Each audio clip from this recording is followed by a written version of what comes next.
안녕하세요. 글로벌 경제 및 글로벌 경제 위기를 주제로 한 전문 방송 트루브 컬렉션 TV 방송 제4편을 시작하도록 하겠습니다. 오늘은 지금까지 미중 간의 패권 전쟁의 무역 전쟁, 또 이어서 기술 전쟁 제3편으로서 가장 핵심적인 금융 부분에 대한 치열한 금융 전쟁편을 말씀을 드리도록 하겠습니다.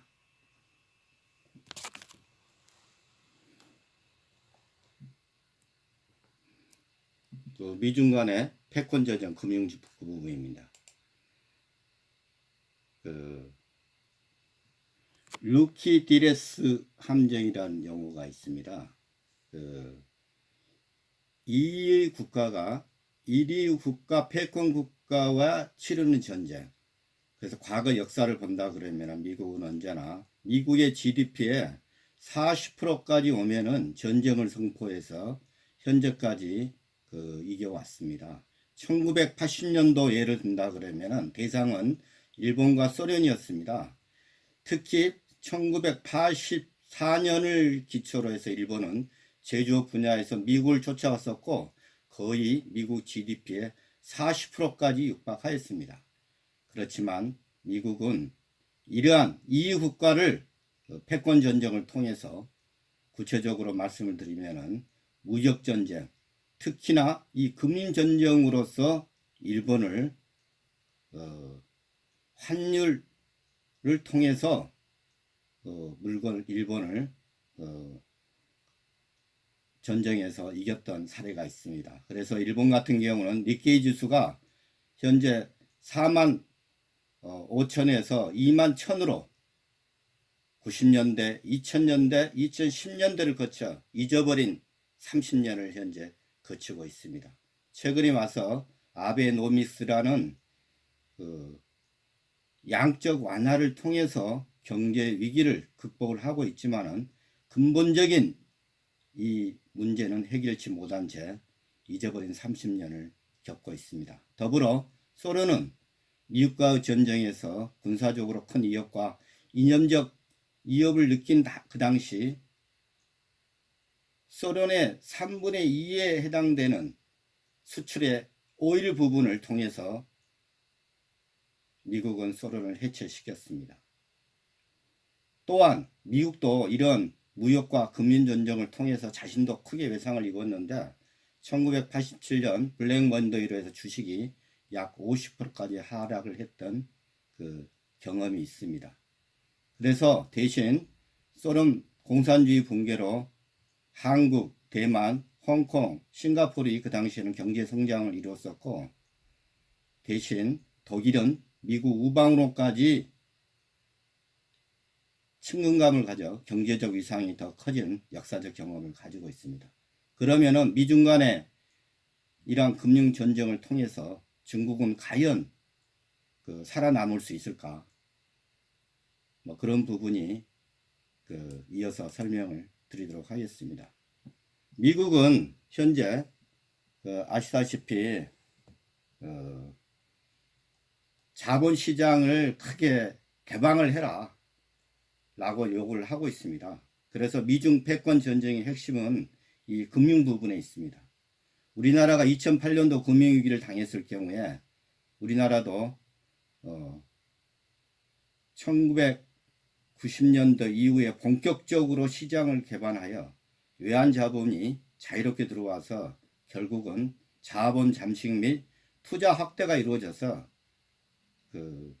많은 우리나라의 자산을 뺏겼던 사례가 있습니다. 마찬가지로 주식, 환율, 자본 자유화를 통한 금융 전쟁을 통해서 미국은 그동안 무역 적자를 금융으로 회복하겠다는 전략입니다. 그에 대응해서 중국의 대응을 살펴본다 그러면은 본격적인 자본시장 개방을 위해서 중국 내에서도 여러 가지 어떤 부분 선결 조건을 준비하고 있습니다. 그래서 외국 금융기관에서 중국 내 일대 주주 지분율을 확대하고 있고, 외국 투자에 대한 투자 확대, 또 투자 대상을 주식 채권에서 선물 옵션 등으로 크게 확대하는 등 이런 어떤 조치들이 현재 자본시장 개방을 앞두고 중국 내 현재 기본적인 조건을 성실히 준비하는 거로 알고 있습니다.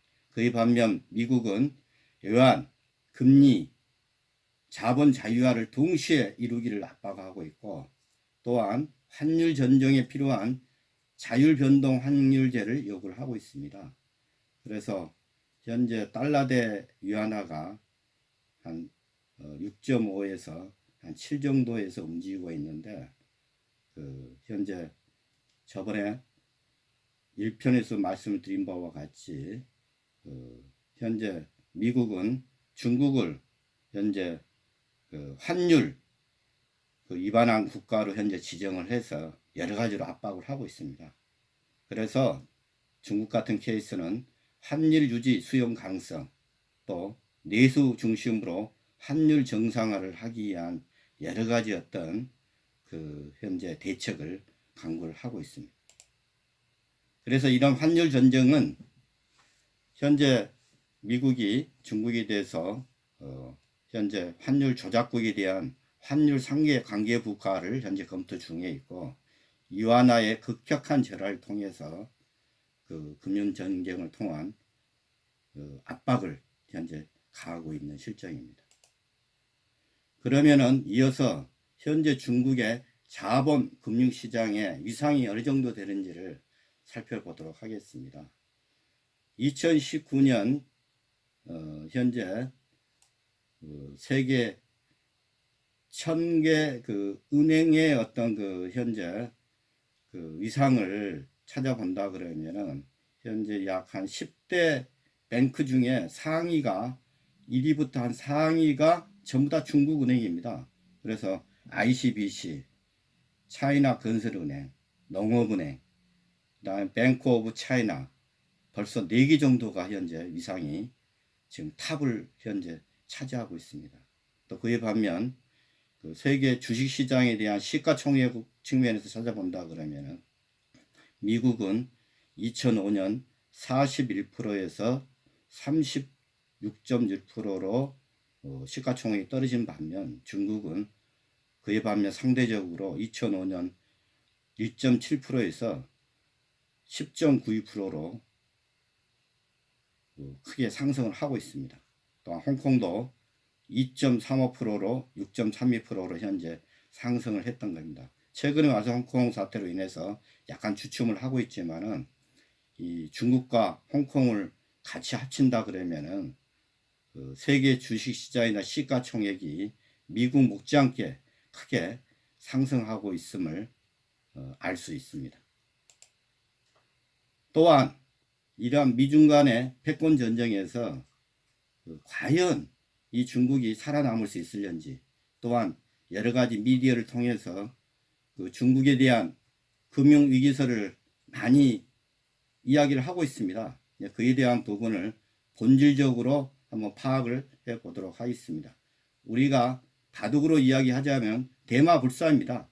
이 큰 시장이 순식간에 무너질 수 있냐, 그러한 부분도 참고적으로 여러분의 말씀을 드리고, 좀 구체적으로 설명을 드린다 그러면은, 미국은 무역전쟁을 빌미로 자본시장 개방을 본격적으로 외환, 금융, 자본 자유화를 요구했습니다. 그래서 중국은 현재 중국 내에 산적해 있는 문제 중 가장 큰 문제가 지금 현재 기업 부채가 한 160% 해당됩니다. 그래서 이 기업 부채를 어떻게 해소하느냐, 이게 큰 부분입니다. 그래서 현재 국영기업은 대부분 과대한 부채를 가지고 있어서 이 부채를 낮추는 방안을 어떻게 하느냐, 이러한 부분이 현재 중국 내 내부적으로 해결을 해야 될 가장 중요한 부분이지 않을까 생각을 하고 있습니다. 그러나 마치 이러한 부분이 부실로 이어져서 당장 금융위기설로 해석되는 것은 조금 과도한 해석이다. 현재 저는 그렇게 보고 있습니다.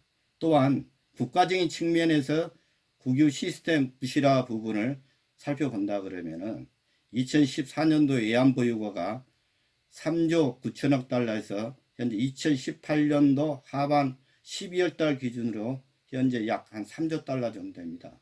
그러면은 이러한 9천억 달러 정도가 어디에 써야 되는지 예전에도 설명드린 바와 같이 현재 중국은 외환위기를 준비하기 위해서 안전자산으로 모든 것을 대체하였습니다. 뭐 유전, 광산, 석유, 부동산 구입, 기업 인수, 또 가장 중요한 안전자산인 금 등을 현물 자산 인수로 현재 금융위기 시 대처를 할 수 있도록 현재 준비를 하고 있습니다. 그리고 국유기업은 구조조정을 통해서 연착륙 계획을 가지고 있을 뿐만 아니고 현재 금융이 통제 가능하여 위기시 극복 가능하다 그렇게 보고 있습니다. 이 말은 중국은 현재 모든 은행이 또 기업 못지않게 전부 다 국가 중심 국가은행입니다. 그래서 우리나라가 이야기하면 KDB입니다. KDB가 산업은행이 뭐 부도가 나가지고 휘청거릴 정도면 이미 그 국가가 거들나서 없어지는 상황과 똑같은 거죠. 그러한 측면으로 아직까지는 이 금융이 통제 가능해서 위기시 이러한 중국 내 산적해 있는 현재 기업 부채 또한 외환 이런 부분을 통제해서 위기를 극복하고 있지 않나 그렇게 현재 말씀을 드릴 수 있겠습니다. 또한 더불어서 자본시장에 대한 개방에 대한 준비를 하고 있는데 우리가 성강통 후강통이라고 그러죠. 지금 요새 최근에 홍콩 사태가 심각한데 그거를 대비해서 현재 중국은 선전 상하이 지역에 지금 금융 주식 뭐 이런 부분들을 연착륙 시키기 위해서 현재 준비를 하고 있습니다. 그래서 직접 앞으로는 홍콩을 거치지 않고 직접 거래할 수 있는 그러한 부분을 준비를 하고 있다. 그래서 최근에 여러 언론에서 이야기하고 있는 중국에 대한 금융위기는 아직은 조금 시기상조다.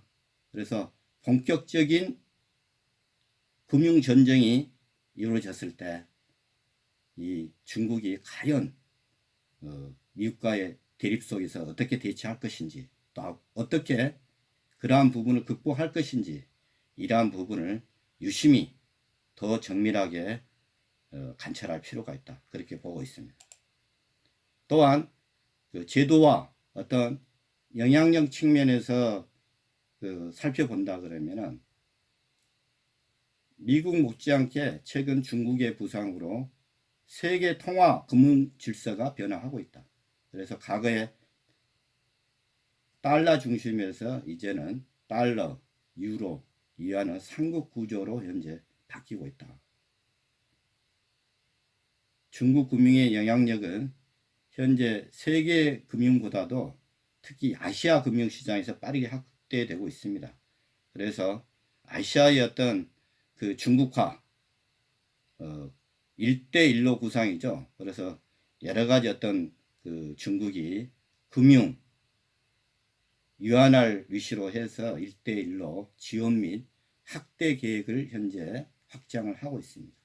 또한 이러한 부분에서 중국의 어떤 제도적인 측면에서 한계를 살펴본다 그러면은 아직까지는 미국에 도전할 만한 수준은 아니다. 물론 미중 간의 패권 전쟁에서 무역 부분은 이미 제조업 분야 같은 경우는 미국을 앞섰죠. 그러나 아직 기술적인 측면 또한 가장 열악한 이 금융 부분에 대해서는 미국에 도전할 만한 수준은 아직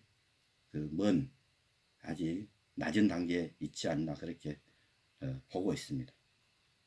또한 이완화의 국제화와 자본계정 자유화가 또 문제입니다. 그래서 이 금융 네트워크를 통한 산적한 문제를 안고 있기 때문에 이러한 부분이 성결 과제이고, 미국은 중국을 비자유주의적 시장 경제로 보고 있습니다. 그 이야기는 즉 국가 자본주의로서 아직까지 세계 금융, 세계 자본주의로 가기까지는 극복해야 될 문제가 있다, 이렇게 보고 있습니다. 그래서 이러한 부분들이 현재 중국이 안고 있는 커다란 한계이지 않냐, 그렇게 보고 있습니다. 또한 더불어 미국의 또 난관을 생각해야 된다고 하면, 현재 중국이 미국에 많은 유안을 가지고 있지 않습니까? 그래서 만약이라도 미국이 대부채로 인해서 위기에 왔을 경우에 미국이 가지고 있는 국공채 보유, 위기 시에 또 국매를 축소하고 또 중단하고 투매 가능성이 존재 가능하다. 그러한 부분에서 미국도 현재 미중 간의 패권 싸움, 특히 금융 부분에서 그렇게 안전하지는 않습니다. 또한 경제 안보 측면에서도 또 비건한 아니라 북한 문제가 현재 대두가 되고 있기 때문에 이런 부분도 연관해서 살펴볼 필요가 있다, 그렇게 말씀을 드릴 수 있겠습니다. 그러면은 현재 가장 중요한 금융 전제 시 한국은 과연 안전하는가, 이런 부분들이 현재 국내의 현재 경제 상황에 비추어서 매우 중요하다, 그렇게 보고 있습니다. 현재 한국은 여러분이 잘 알다시피 1997년 IMF 위기, 2008년 글로벌 금융위기보다도 실제적인 경제 상황은 더 가혹하다, 더 안 좋다, 그렇게 분석하는 자료가 현재 요새 나오고 있습니다.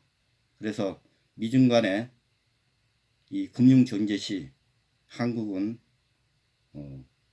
이러한 부분을 어떻게 극복해 나갈 것인지 매우 중요합니다.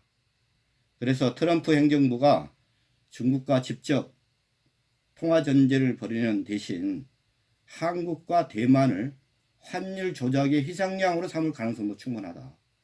특히 우리나라가 최근에 와서 현 정부가 친중적이고 반미적 성격을 나타낼 때 이 불통 가능성은 언제나 내재해 있습니다. 그러한 부분에서 우리는 현명하게 대처를 해야 된다, 그렇게 보고 있습니다. 또한 중국의 금융위기와 금융보복 가능성도 존재하고 있습니다. 예전 사드 배치 이후 중국이 금융으로 또 보복을 할 가능성도 언제나 있습니다. 그래서 2017년도에 통화 스와프가 연장이 처리가 됐던 것을 알고 있을 겁니다. 이러한 부분. 또한 최근에 와서 일본 간의 무역 전쟁으로 인해서 현재 금융 전제 시 보복 가능성이 상당히 높습니다. 그래서 2013년도에 중단된 한일 통화 스와프도 이제는 복구할 필요가 있다. 그래서 한국은 이 어려운 환경 속에서 어떻게 이 미중 간의 패권 전쟁, 이 금융 전쟁에 살아남을 수 있는지가 매우 중요합니다. 또한 이제 우리는 앞으로 전개될 금융위기 시 부가 이전됨을 알고 준비가 된 국가만이 살아남을 수 있다. 또 더불어 준비가 된 개인만이 살아남을 수 있다는 역사적 교훈을 우리는 알아야 됩니다. 그래서 미중 간의 이 패권 전쟁을 지금까지 무역, 기술, 마지막으로 금융 부분을 나눠서 설명을 드렸습니다. 그래서 이러한 과거, 현재 일어나는 상황을 정확하게 분석해서 현명하게 대처한 자만이 금융위기 시 부가 이전되는 상황 속에서 크게 살아남을 수 있음을 우리는 알 수가 있습니다. 이상으로 이 금융전제편을 마무리하도록 하겠습니다. 이어서 다음에는 홍콩 사태가 매우 심각합니다. 그래서 홍콩 사태에 대한 본질, 진실이 무엇인지를 이어서 설명드리도록 하겠습니다. 네, 감사합니다.